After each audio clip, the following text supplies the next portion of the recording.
That's that. I love it. It's a. I mean, it's. We're getting a more regular schedule, which is nice for me. It's kind of every week. Yeah. So one day once a month or twice a month. So it is nice. It's nice to know what's coming up ahead. That's really. No, the previous Sunday, the rehearsal, like, we figured out that works for me. Yeah, yeah. So that 1 o'clock time. Great. That's really helpful. Yeah.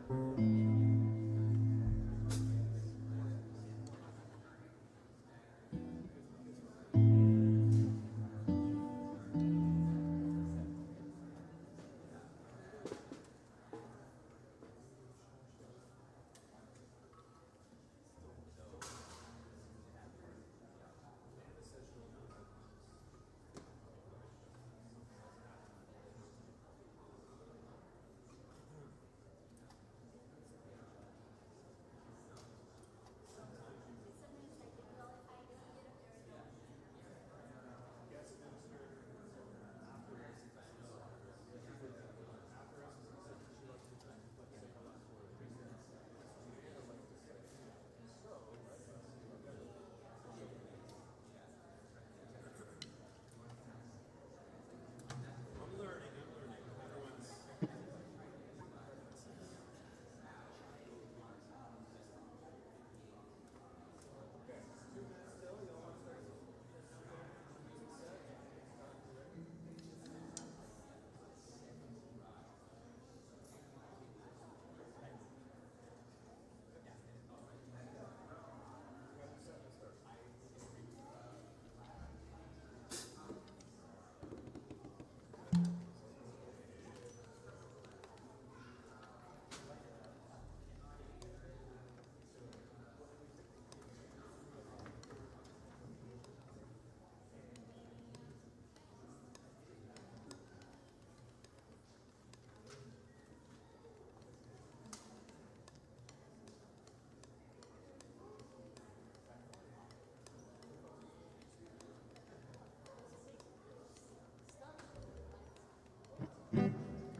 I like your shirt, Devin.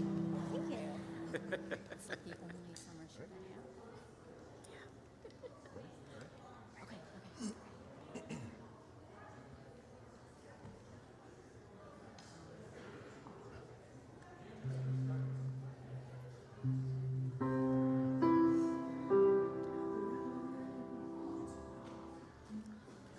Ooh, I believe in the power of kindness. Ooh, I believe in the power of love. Ooh, I believe in the power of kindness. Ooh, I believe in the power of love. We don't know what's coming. We can help shape what's ahead. With kindness as our currency, the commonwealth is in our hands. So give a little, all, give a lot, don't stop. A helping hand makes the world go round. It's more than enough. Ooh, I believe in the power of kindness. Ooh, I believe in the power of love. Power of love. Ooh, I believe in the power of kindness. Ooh, I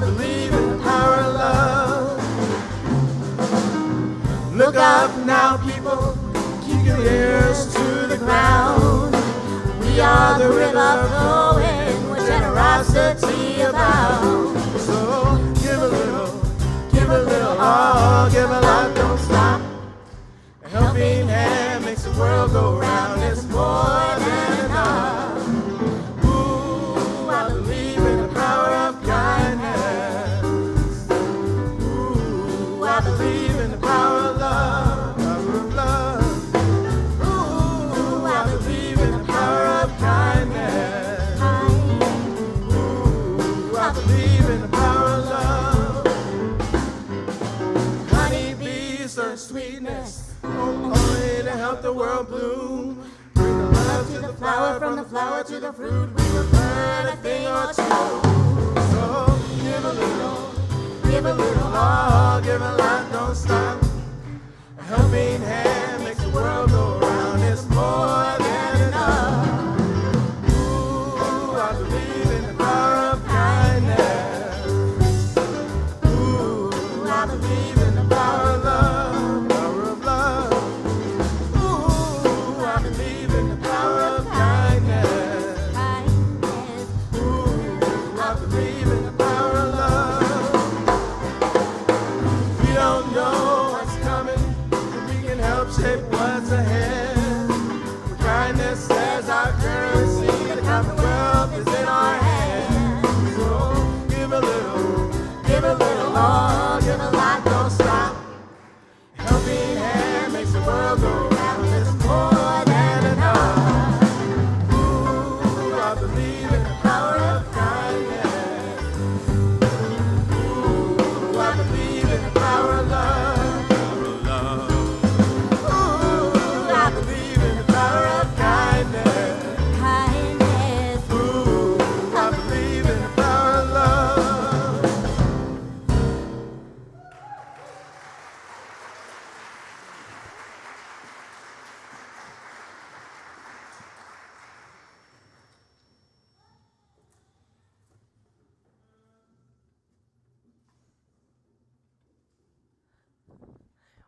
We had a mix-up with our board welcomer, and so we're going to have Rachel, who's listed on the program, but didn't think it was her.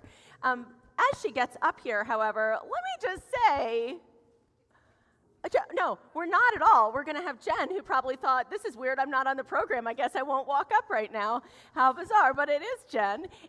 Or Burke's here, it doesn't even, let's just hear it for the band was my point.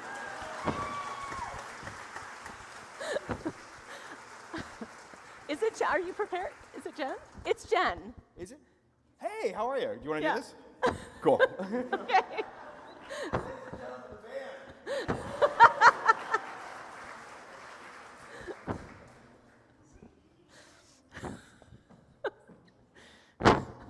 Good morning, friends. Good morning. My name is Jen Sloboda. My pronouns are she, her, and I'm thrilled to be a board member at UUCA. Did I say that right? UUCA. This is my first time serving on the board. I just started in July. Thank you. So we are a community that upholds the sacredness of all people, of all backgrounds, races, genders, sexual orientations, and disabilities and abilities, both seen and unseen. I'd like to just very briefly introduce myself. I'm a single parent of a 10-year-old son, Adrian, who's sitting over here. He's starting 5th grade RE class today, and I've been coming to UUCA since 2018, and I became a member in early 2020. And I'd like to note that my participation and development of community in UUCA started with RE, where I got to meet other parents and other non-parent volunteer teachers. So I highly recommend volunteering with RE. Before I continue with a quick board update, I'd like to ask any other board members who are here today to stand up so we can all recognize them. Yeah. Thank you. Yesterday, the board participated in a 6-hour retreat discussing, defining, and refining our goals for the year, which we'll be sharing with the congregation in the near future. Please feel free to reach out to any of us anytime to discuss these goals once we've shared them, or to discuss any other issues or concerns you may have. Just a couple of announcements. Please join us during coffee hour for the Faith Fair in the Reeb Center immediately after the service. At UUCA, one of the best ways to build community and grow your faith is by getting involved in a group, a ministry, or activity. There will be covenant groups, adult religious education, book groups, affinity groups, chalice theater, and more. Also, Path Forward food bagging is this afternoon at 3 p.m., and the UUCA Men's Book Club is at 7:30 tonight online. And next Sunday, September 21st, is our Social Justice Fair right after the service. Whether this is your first time sharing your Sunday morning with us, or if you're a lifelong member, I'm glad you're with us. Welcome. Jen, thank you. Thank you so much for that welcome, and thank you to all the many board members who were ready to offer a welcome. I love the pitch-in attitude, but I am grateful for your words in particular and bringing that welcome this morning. I'm the Reverend Amanda Poppy. My pronouns are she, her, and I am privileged to serve as senior minister here at UUCA. This morning, I'm excited to share the chancel with Christina Graff, pronouns she, her, one of our worship associates, a member of UUCA, and with our amazing band, who you've already heard from. Yeah, I heard that low note you got in there, Rob, at the very end. Loved it. And I'm filled with gratitude for all the people that make Sunday possible. Our AV folks in the back, our ushers and our greeters, our coffee makers, amen, and our cup washers, and our religious education teachers. This is the first Sunday of the new religious education, or RE, year. It launches this Sunday, and then classes continue through. In the summer, we have a slightly different kind of condensed, modified programming. And so it's an exciting Sunday. I know that our religious education staff have been working very hard, and all of our volunteer teachers, and so I just feel very grateful for that and grateful to be with all of you. I want to invite you, if you are online, to say hello in the chat so that you know you're not watching alone, you're watching together. And if you are here in the sanctuary, I invite you to turn toward each other and say hello, especially to someone that you do not yet know.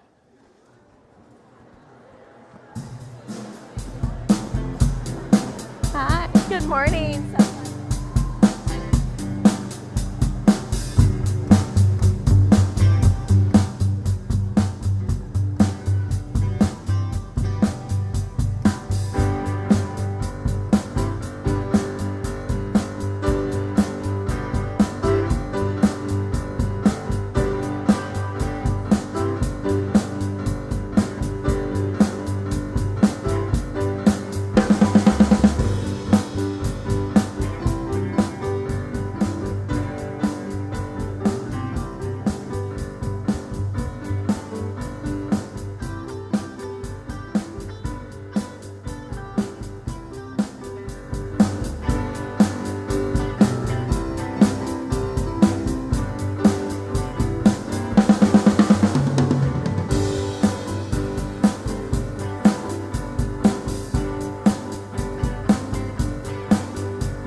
I would sort of like to have the UUCA band just follow me around, like in my, normal life, and play the cool background music and be like making my tea. It would just feel like I was in a coffee house. That was cool. And then get a little jazzed up. Anyway, think about it, y'all.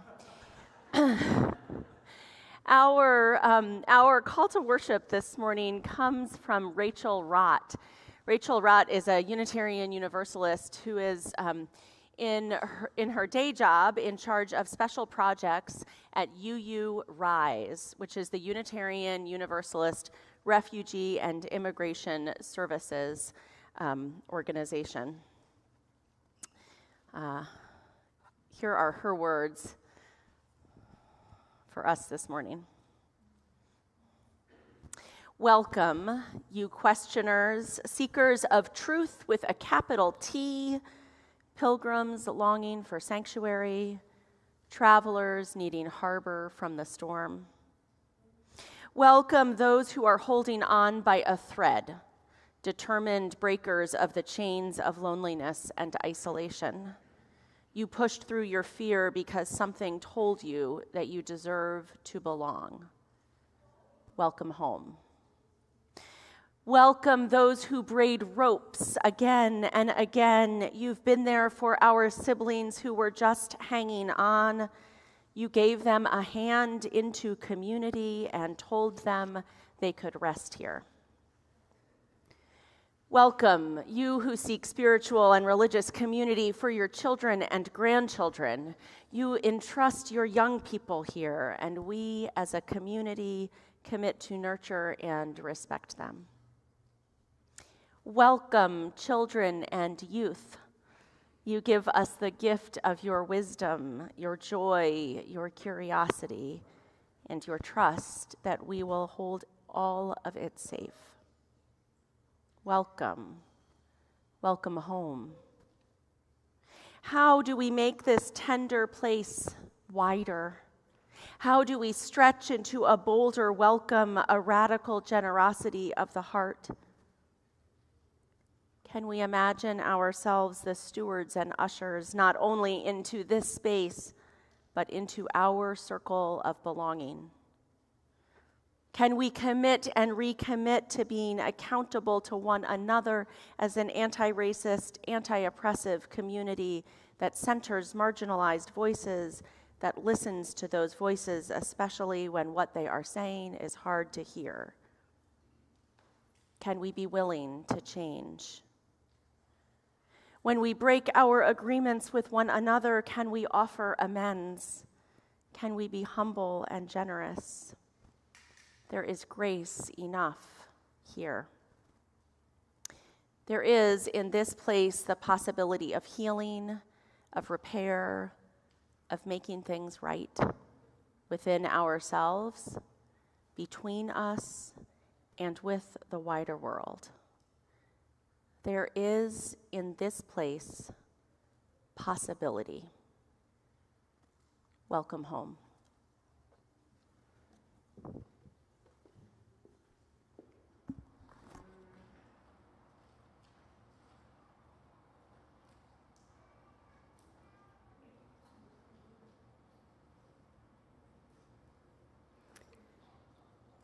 In lighting today's candle of compassion, we're holding in our hearts all those whose bodies, whose rights, and whose security are under threat, active threat.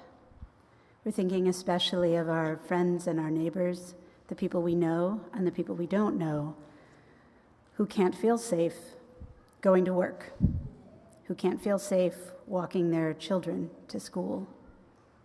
And we also hold in our hearts how it feels to bear witness and watch and feel there's nothing we can do to help. And so we hold up the hope, the wish, the prayer that we will find a way through this time and be able to be there for each other.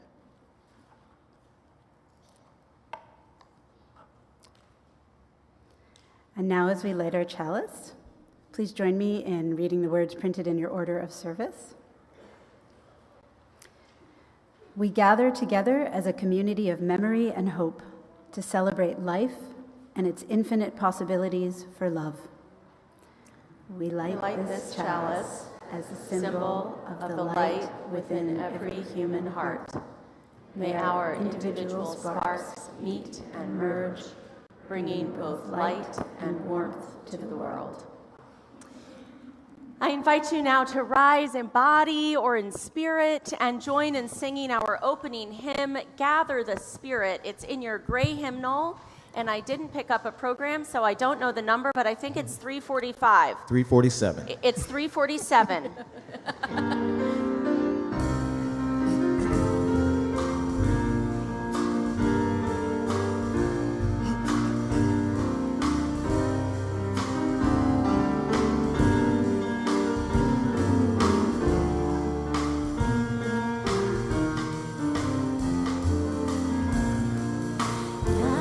The Spirit, harvest the power, our separate fires, and kindle one flame.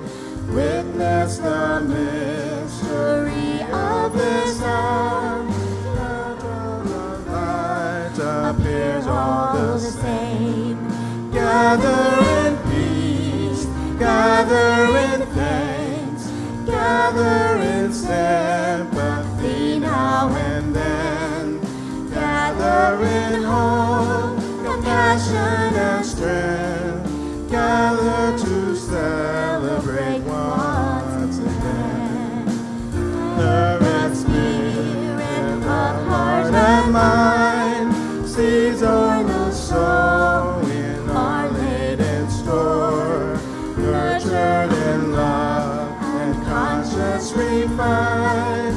Earthly and spirit united once more. Gather in peace, gather in thanks, gather in sympathy now and then. Gather in hope, compassion and strength. Gather to celebrate once again. Gather in spirit, growing in all, drawn by the moon and fed by the sun. Winter to spring and summer to fall. The chorus of life resounding was one. Gather in peace, gather in thanks, gather in sympathy now and then. Gather in hope, compassion and strength. Gather to celebrate once again.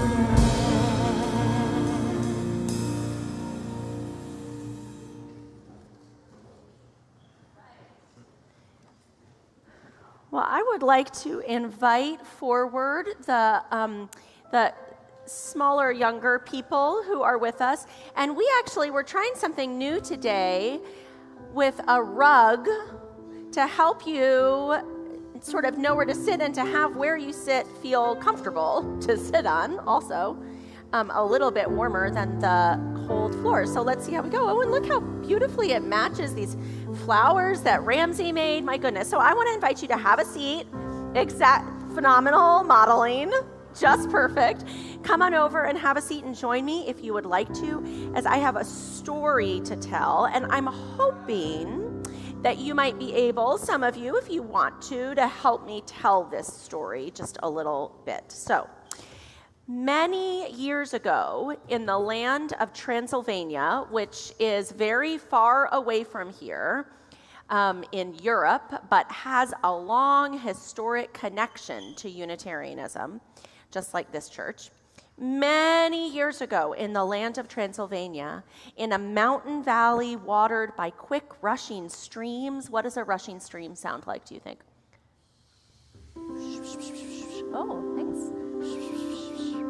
And shadowed by great forests of beech trees, there was a village of small wooden houses with dark shingled roofs. The people in this village were of the Unitarian religion, and they wanted a church of their own. They didn't have a building like we do, where we meet on Sundays for church. They wanted to build one. A church set on the hillside, they decided. So all the people of the village worked long and hard to build themselves a church. The stonemasons, could someone be a stonemason for me? Come right on up, Penelope, and come be a stonemason. The stonemasons hammered Ready? Yeah. Sharp chisels to cut great blocks of gray stone, and they set the stones into stout and sturdy walls. Thank you. The glaziers. Who would like to be a glazier? Come on up. The glazier made tiny glass panes and fitted them into windows. Like all these little panes into windows. Yeah, that's perfect. With leaded lines. Oh, beautiful. The foresters sawed tall beech trees. Actually, we need a couple foresters because the saws are quite big. Yes, I'll take 4 foresters, please. And you each have a saw. You have to work together. Like I have the end and you have the end, and we're trying. Yeah, okay, so, but come on over here so that you get some. Yep, come on over. Yeah, it's quite difficult being a forester. There we go. Thank you. The foresters sawed tall beech trees into enormous beams and laid the trusses for the ceiling, then covered the roof with close-fitting wooden shingles that wouldn't leak a drop of rain. Thank you, foresters. Really phenomenal. The carpenters... The carpenters carved wood, like with a knife. Yeah. Sure, yep. For the pair of wide opening doors, setting them on strong pegs so the doors hung straight and square. Thank you, carpenters. A bell was brought in from the faraway city and then hoisted with ropes. Maybe we can all hoist it with ropes together. It's a very big bell. Pull the ropes with a heave and a hoe to the top of the tower. The weavers wove fine cloths for the altar table. You can stay right where you are and do some weaving. The smiths hammered black iron, let's do that on the floor, into the tall lampstands and hammered thin bronze into shining oil lamps. Finally, when the building of the church was done, the painting began. The painters mixed bright colors. Give me some colors that they put on the church. What do you think? Purple and black and yellow and green and rainbow all over the church. To decorate their church, they painted flowers and trees. And at the end of the day, when it was finished, all the people of the village stood back to admire it and then to sing a song of happiness and praise. Their village had a church now, a church set on the hillside. "We'll eat now," announced an elder of the village, because everyone was really hungry from their long day of work. Also, it seems like it was probably many days. "And later tonight, we will come back to pray, to worship together at the church." So the people of the village went down the hillside to their homes and their suppers, all except one little girl named Zora and her father, who stayed behind. They had brought their own bread and cheese, and they ate their food like a picnic on the grass, admiring the church with its magnificent strong stone walls and its tall tower and its amazing bell. After they had eaten, they opened the doors and looked at the beautiful painted sanctuary. "How grand," Zora cried.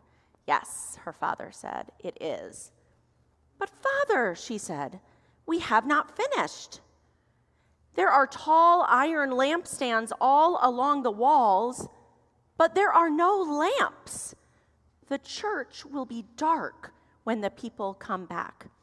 This was in a time when there weren't electric lights, and so you had to use candles or oil lamps to have light. And there were no oil lamps or candles anywhere in the church. "Oh, little one," said her father, "the light of the church," apparently I'm going to cry through this story, "the light of the church comes from its people. You shall see." So he rang the bell to call the people to worship, and then took his daughter by the hand and led her back outside. They waited on the grassy hillside. Can you guys each take one and pass it along? Yeah. Yeah, will you? Oh, perfect. Help me pass it out. That's great. That's perfect. Here you go. Help me pass it out. As they waited on the hillside, the bell ringing. Thank you so much, Gunther. The bell ringing next to their beautiful church of gray stone. The sun had set in the mountains and night was coming soon. Yet in the growing darkness, tiny points of light came from many directions and moved up the hill. Will you hold up what you have in your hand so we can see what it might look like? You could even stand if you'd like to so people can see in the back. Every family in the village is given their own lamp, little one, her father explained. Each family lights their way here. Where's our family's lamp? Your mother is carrying it. She'll be here soon. The many lights moved closer together, gathering into one moving stream, all headed the same way, growing larger and brighter all the time. Elders brought a lamp, young people brought a lamp, people who needed to be wheeled or helped along, they carried a lamp as well. When they went into the church, they placed the lamps into those holders, and the whole church was lit up, full of the rainbow of colors they had painted. All through the worship service, Zora watched the lights flicker and glow. When the service was over, Zora and her family carried the lamp home. Sit down for me. Perfect. With the flame lighting the way. Zora understood in that moment the way that the light of the church came from all the people bringing the light from their own homes, and that we need to bring that light over and over again. As Zora grew up and the years passed, that bronze lamp came into her care. She kept it polished and clean, and when the bell rang out in the valley to call the people to the church, she carried the lamp back and forth to that church on the hillside. And always the light of truth and the flame of love from that Unitarian church, and I hope from this one, continued to grow and to show them the way. Thank you so much to my glaziers and my stonemasons and my weavers and all of the people who built the church and who brought the light. If you will put your light back in the bucket. And I want to just in this moment, as our children prepare to go to their classes, invite you to take a moment to show appreciation to our religious education teachers as they start off for the year.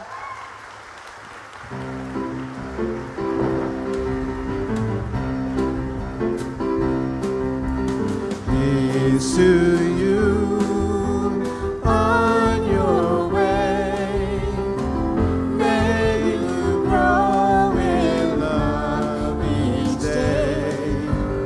Meeting new friends and open your mind to the wonders of the world you will find. To the wonders of the world you will find. We think Labubu was left up at the front. Just if anybody knows whose Labubu this is, we'll keep it safe for now. It could be part of our bears over there, but I think Labubus are special. Oh my goodness, friends, I did not anticipate crying during that story, as you could tell. And yet sometimes I think we find that our hearts stutter a little when something is especially important. And so I want to invite you in this time of quiet, this time of prayer and meditation, to find what feels especially important this morning. Close your eyes if it's comfortable. Take a breath to ground yourself here in this space, in the space you find yourself in the seat you occupy, or the ground you stand on.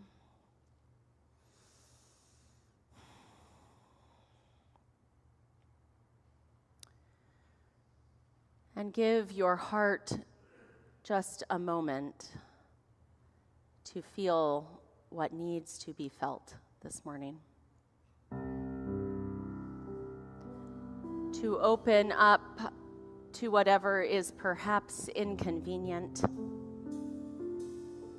what does not fit on your schedule of events, but what is present, welling up inside you. Take a breath as you offer space. As you tell that feeling, whatever it is, that fear, that joy, that worry, that anger, as you tell it that it is welcome, that it has a place to live in you.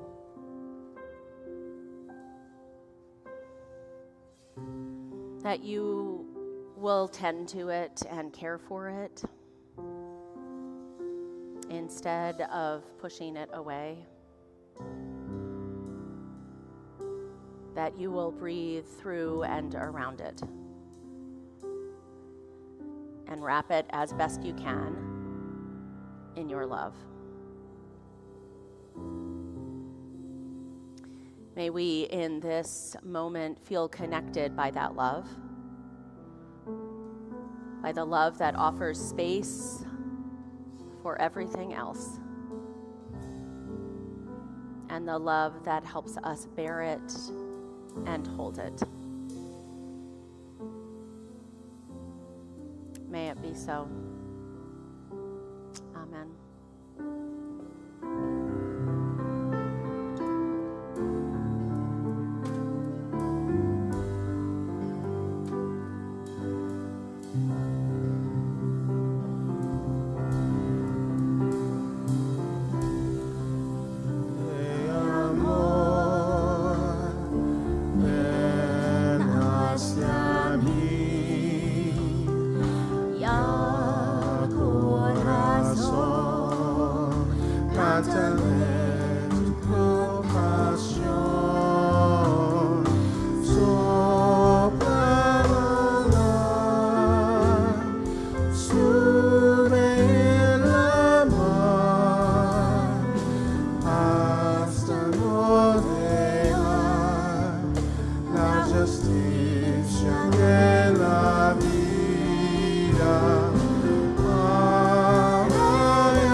Each Sunday, we share our offering with a group whose values align with this community's, and 70% of the funds collected are donated to the group, and 30% stay with UUCA to support the congregation's work.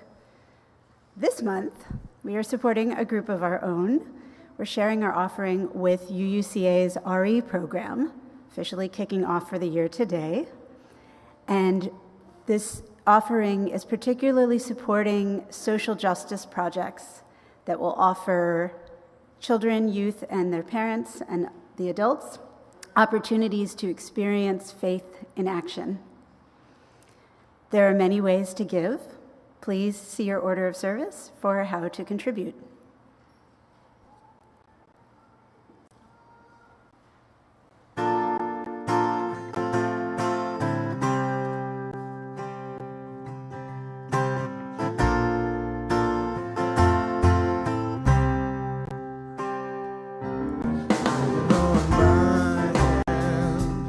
When you need to let go, I can be a mountain when you're feeling down low. I can be a street light showing you the way home. If you hold my hand when you need to let go. I want a house with a crowded table and a place by the fire for everyone. Let us take on the world when we're young and able, and bring us back together when the day is done. If we want a garden, we're gonna have to sow the seeds, plant a little happiness, let the roots run deep. If it's love that we give, and it's love that we reap. If we want a garden, we're gonna have to sow the seed. Yeah, I want a house with a crowded table and a place by the fire for everyone. Let us take on the world while we're young and able, and bring us back together when the day is done. The door is always open, your picture's on my wall. Everyone's a little broken, and everyone belongs. Everyone belongs. I want a house with a crowded table and a place by the fire for everyone. Let us take on the world while we're young and able, and bring us back together when the day is done. And bring us back together when the day is done.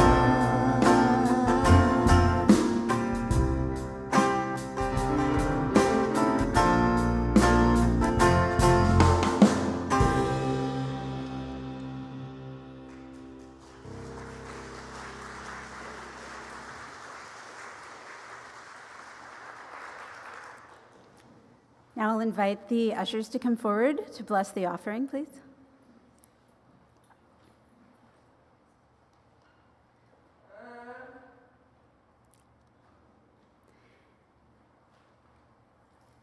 And as we bless the offering, please join me in speaking the words printed in your order of service. We bless and receive these gifts, opening our hearts to true generosity. Let us be grateful when we give, be it time, talent, or treasure. Let us be grateful for our needs and the experience of vulnerability. Let us be grateful for those who share their gifts to nurture this congregation.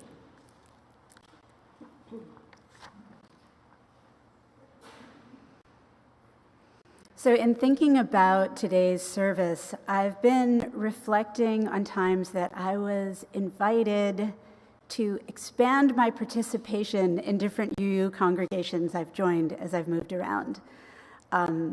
This has mostly taken the form of joining a new congregation and shortly thereafter hearing, "We're so glad you're here. Could you help us join the RA teaching team?"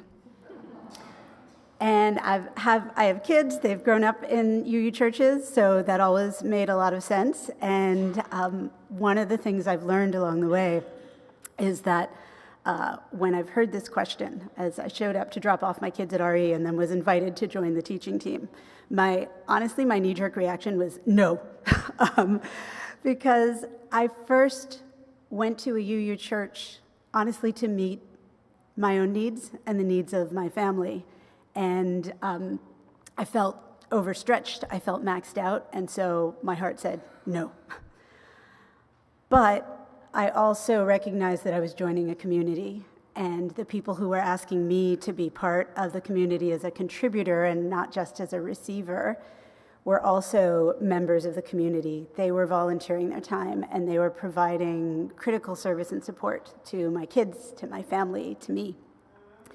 So I started thinking about it and figured, well, yeah, I probably felt maxed out, but maybe there was some way I could show up and share some bit of myself that felt doable for me and also would work for the church.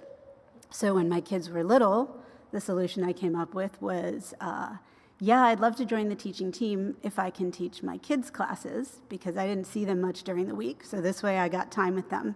But I also got to be part of the congregation in a different way. And eventually my kids got to the point where they did not want me in their classrooms anymore. So then I had to find new ways to get involved. And what I took away from it was that the first time I was asked to be a contributor and not just a receiver, my first instinct was very self-protective. And then when I pushed past that and found something workable in the middle, I actually got so much more out of the experience of being part of the church. So this will surprise no one. It deepened my connection to the congregation. It helped me build relationships with people that I still hold close today. It gave me a sense of purpose and enabled me to be part of something bigger than myself. And it also helped me learn that I did, in fact, like doing RE just for its own purpose and not just to hang out with my own kids. And also it meant that each time that I moved to a new place and was joining a UU congregation, it was one of the first things I did when I moved somewhere new, because I knew that I could find a place to meet others and not just reap the benefits of a community, but help contribute to and be part of a community. So on that reflection, I just say thanks to UUCA and to all the congregations that have enabled me to show up and contribute with what I had, and for letting me know that whatever I had to share was enough for the community.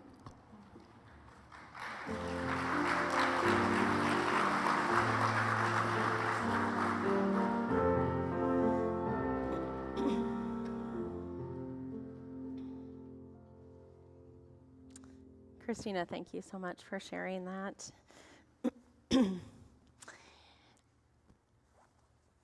Some of you know that I was on a 4-month sabbatical and came back in the beginning of August, and people asked sort of how it was going. Was it like, too much coming at me at once when I got back? And the first few weeks I said, no, I think I'm actually I'm caught up. It's fine. All my emails while I was gone were deleted, so that was great. And yeah, I think I'm really on track. And then I remembered that you have to plan ahead in church life. So at some point in August, late August, I'm sorry to say for our communications folks, late August, I started writing the titles for my September sermons, because I remembered that you have to pick them ahead of time. I like to choose titles that make people wonder, although I sometimes wonder if anyone reads the titles. By the end of the sermon, paradoxically, I hope to convince you shouldn't read the titles of the sermons. You should just come, but anyway. That said, the title for this Sunday is Church is Not for You.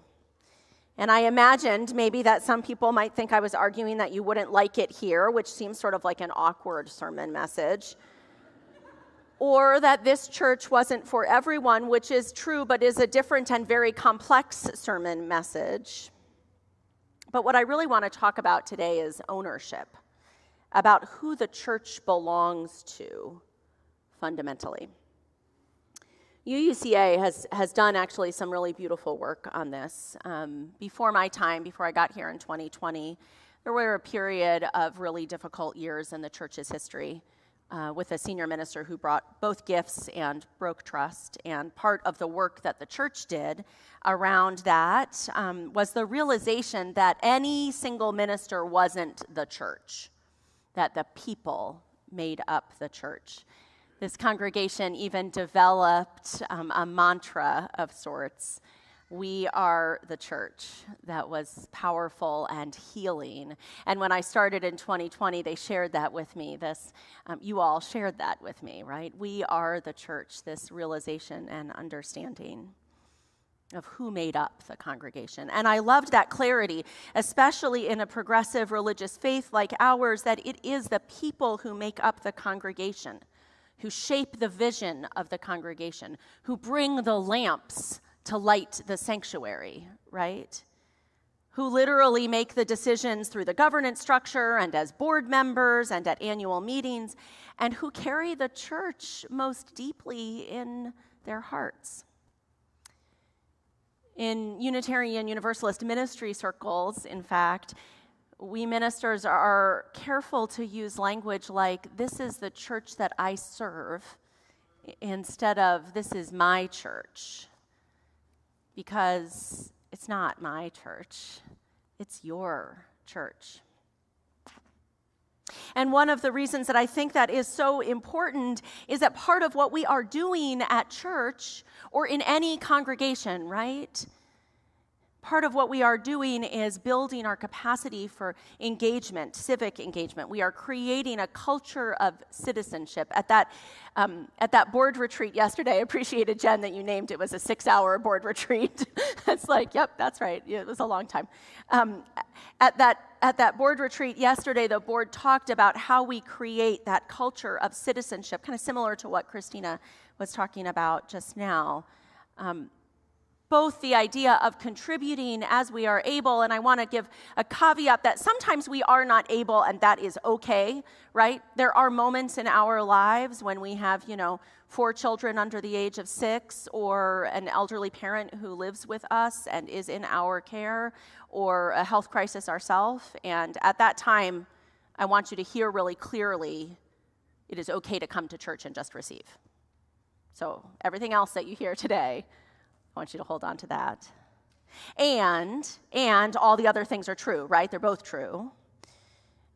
That here at UUCA and in any congregation, we try to create that sense of ownership, not just in showing up and in helping out, but also in knowing that this is a place where, the way we heard in our call to worship at the very beginning of the service, a place where we make amends, where we stay and try to work it out when things get hard.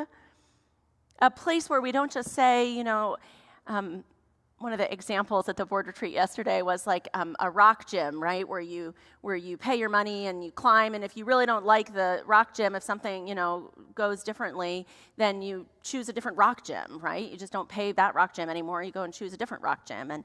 And in a congregation, we hope instead that we stay connected, and that because of that sense of civic engagement, of ownership, we stay at the table and we talk. And I think that goes both ways. It requires commitment from congregation members. It also requires that the leadership, that your elected and called leadership, your staff are available for those conversations. All of those pieces are important.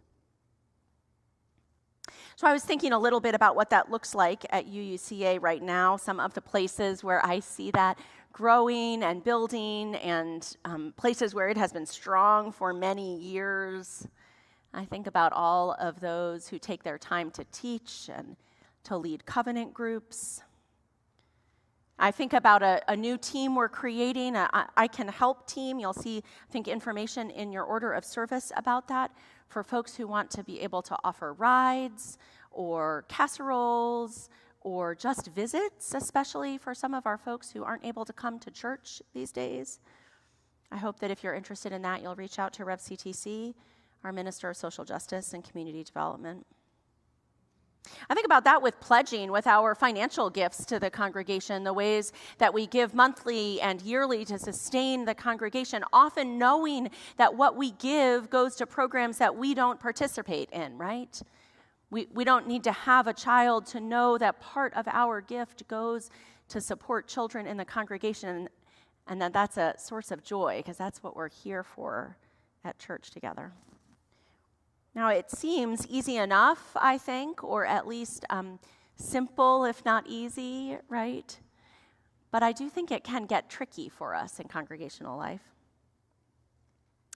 Here is where a different title comes in, perhaps, or a version of it, because I would add an addendum to the mantra, we are the church. We are the church, and the church is not for us. So as I was thinking about these ideas of engagement and connection, I thought too about ownership and the question of who owns the church. Shout out to the Capital campaign of a few years ago that made the answer to this question not the bank. That's really well done. Great job, everybody. But anyway, I don't mean who owns the church, like who gets the money if the church dissolves. The church isn't going to dissolve, don't worry, that's not like a advance warning. I mean, who owns the church, like to whom is the church responsible? Who does the church owe its work to, its heart to? In progressive religious congregations, I think exactly because of this beautiful understanding that the people are the church, that we bring our light, our lamps, to light up the church, the answer we often give is the people, the congregants, the members of the church, right? And literally, isn't that what I was just saying about ownership and engagement? Dan Hotchkiss, congregational consultant, would say something different. He talks about the owner of the church as the church's mission. Not the members or the people that are here now, but the mission. And he names that mission must always be oriented toward the people who aren't here yet. So you can see how that changes and shifts how decisions are made. The title then, the mantra might be, we are the church, and the church is not for us, and the church is for someone else, and that someone else isn't here yet, but we need to figure out what that someone else might need. It's a little less catchy. I can see why you all didn't go with it. But I wonder if a few examples will help.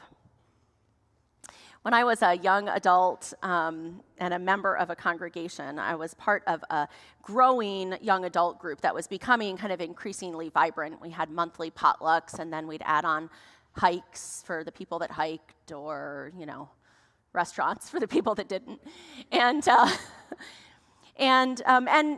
as you would imagine, people were making friends within that young adult group. Some people were pairing up, and people were building community and relationship.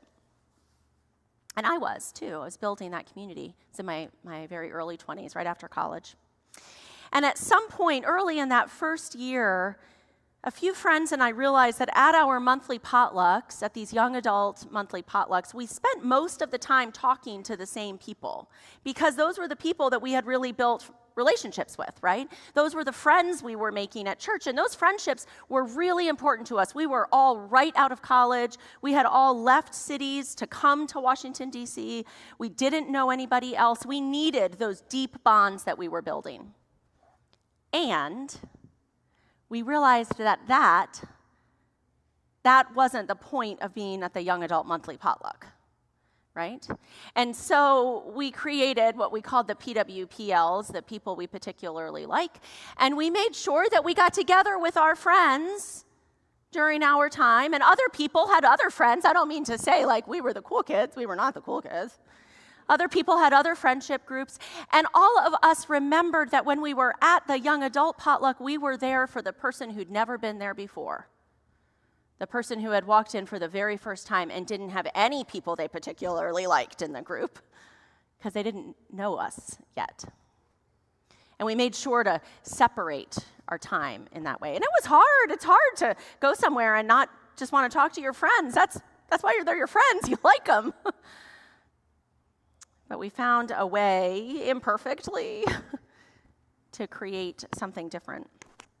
I see that play out here all the time when people who have run a group one way for years or taught a class one way for years look around and find that it's mostly people that they care about really deeply in that group, and that's important and vital, and then also they realize they want to make sure it's open to others, and they have to figure out how to change it and shift it.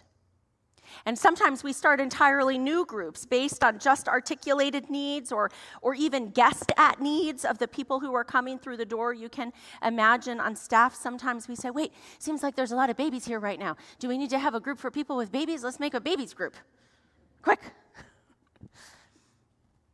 Or writ larger, we find our way through parts of the congregation that worked for us, but that need to be different now for someone else. I think about all of the work in the last few years in our national movement, articulating new language to describe who we are, tweaking the language used for our values so that it worked for this moment. And for some of us who had grown up with language, it's me, for some of us who had grown up with language that we had memorized, it required letting go of what had been meaningful and important to create space for what was needed now, what was new.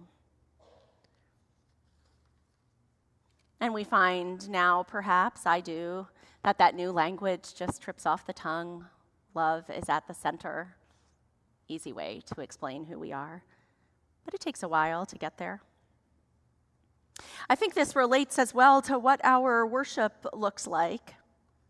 I heard a statistic recently that if you want to be multicultural, and for our purposes thinking about worship and music, I want to name one way to be multicultural is multi-generational. So let's think about multi-generational worship, right? Like all the generations that are in this space right now. If you want to be multi-generational in your music, you have to, the bare minimum threshold is that, and you have music that speaks to all those different generations, your minimum threshold is that most people in the room will actively dislike 30% of the music. Isn't that a cool statistic? 30, they will not just, they'll be like, that wasn't my favorite song. They'll be like, I hate that song. I don't know why anybody would do that song. Why is it in church? I don't know. Which means it really changes our metric of success in music. It means if you like the music, that's great. If you don't like the music, that's great. It means that we're getting there with the larger project, right?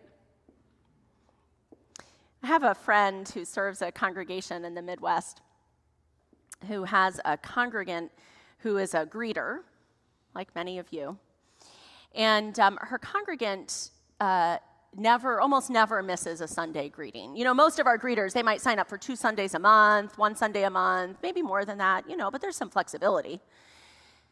This man almost never misses a Sunday.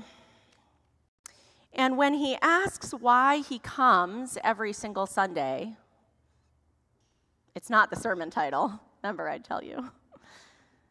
When he's asked why he comes every single Sunday, he says, well, someone needs the church today. I don't know who that is, but someone needs the church today. So I'll show up and welcome them.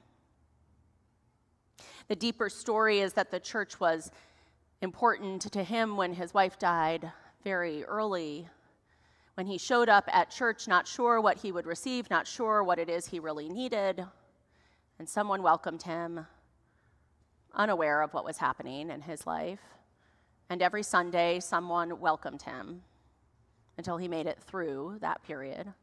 And so now he greets every Sunday because someone needs the church today. I think about these stories of ownership of mission, of the church that is built for the people not yet here, of the way that we have to open ourselves up for the larger whole, and how that's really what we're doing here. That's the project that we're working on.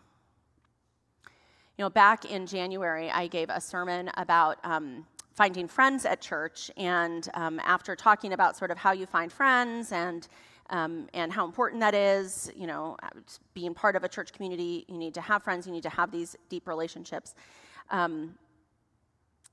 I said at the time, this was early January, I said at the time that the reason that you needed to learn how to build friends was because it was going to be important for fighting fascism. And it was like a combo laugh and cheer line at the time. And you know, it turns out I wasn't kidding. And so as I think about the muscles that we build in a congregational setting, where we try new things that we aren't sure about, and we open ourselves up to other people, and we sometimes put aside what it is that we would like best so that we can give to the larger whole, I think about the pockets of resistance that we are seeing popping up around us. You know, as Christina lit the candle of compassion this morning, you named, it's hard to know what to do. And I think it is vitally important for us in this time to look at what people are doing so that we are ready when it's our turn to do it. And so I want to just call your attention, if you have not seen them, make sure to Google them. And I'm serious about, like, watch the whole video so that you can imagine yourself doing the same thing. Part of the pockets of resistance that we are seeing these days are crowds of people coming together when they get the alert that ICE is in a neighborhood. There are ways to get that alert, and part of that is knowing our neighbors and being connected in with organizations so that we'll get the text saying, I need you to show up, and then being ready to show up. And folks are gathering together, and they're just staying there. They're staying there and they're welcoming more people in, and neighbors are joining, and folks, particularly people whose bodies feel safe in that space, are coming and joining the crowd and joining the crowd and joining the crowd.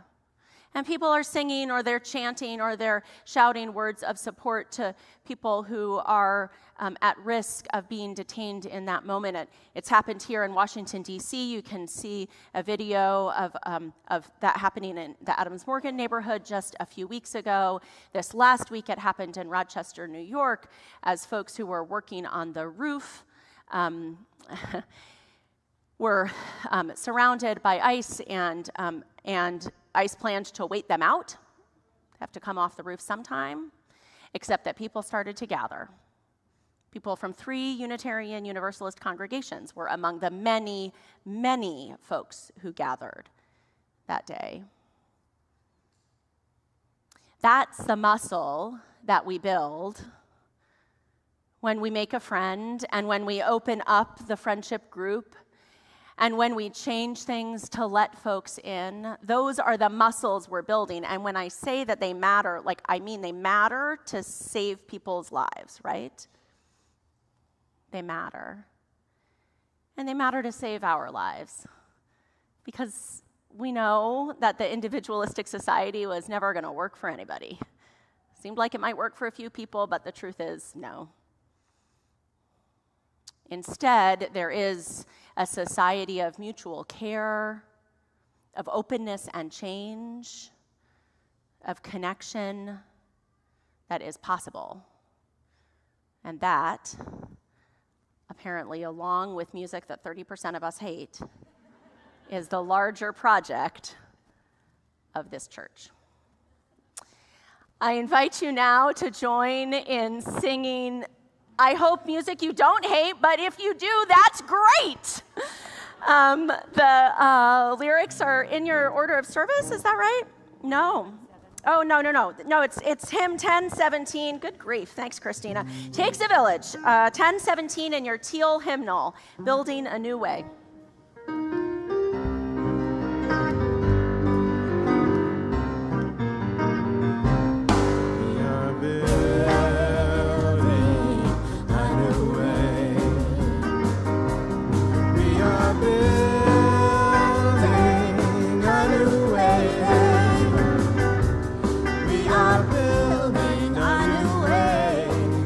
Stronger every day.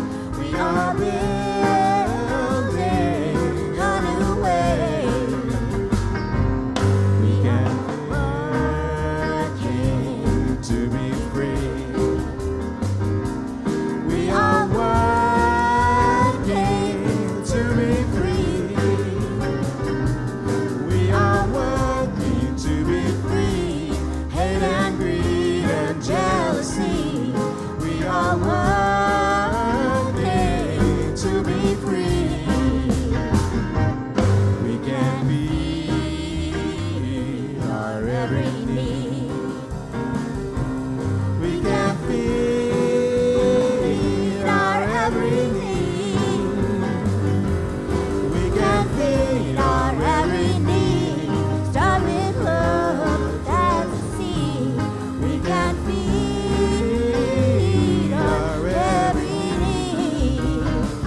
freedom is our cry.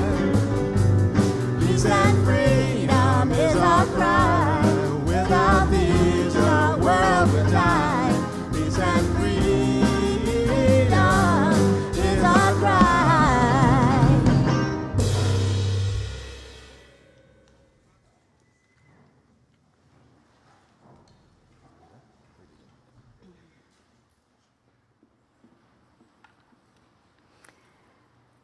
As we extinguish the chalice, please join me in reading the words printed in your order of service.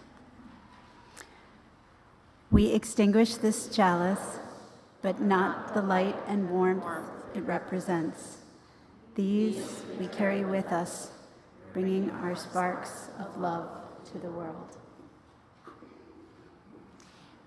Friends, may you take those sparks of love, may you offer them to yourself to surround all that lies within you, and may you offer them to each other and beyond these walls today and in the weeks to come. Amen.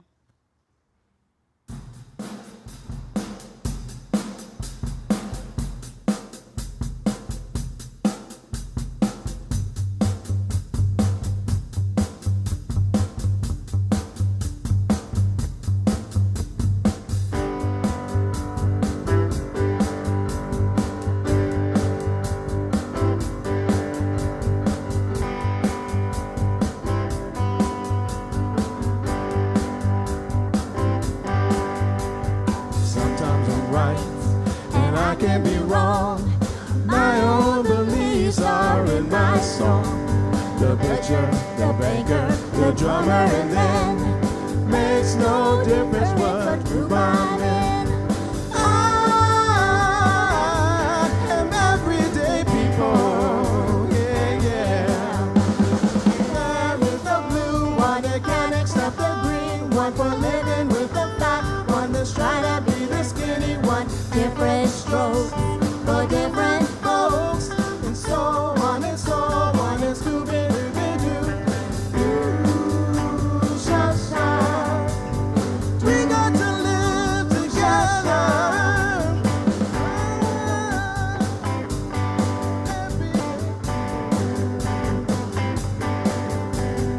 I am you. We are the same, whatever we do.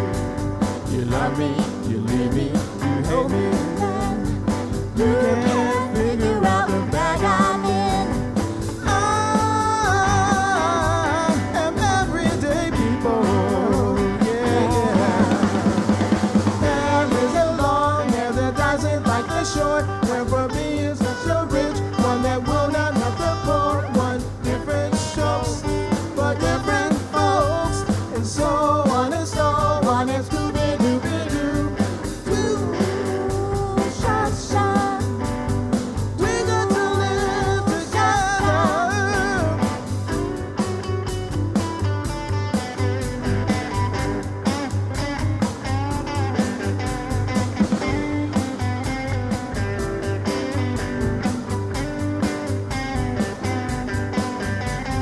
There is a yellow one that won't accept the black, one that won't accept the red, one that won't accept the white one. Different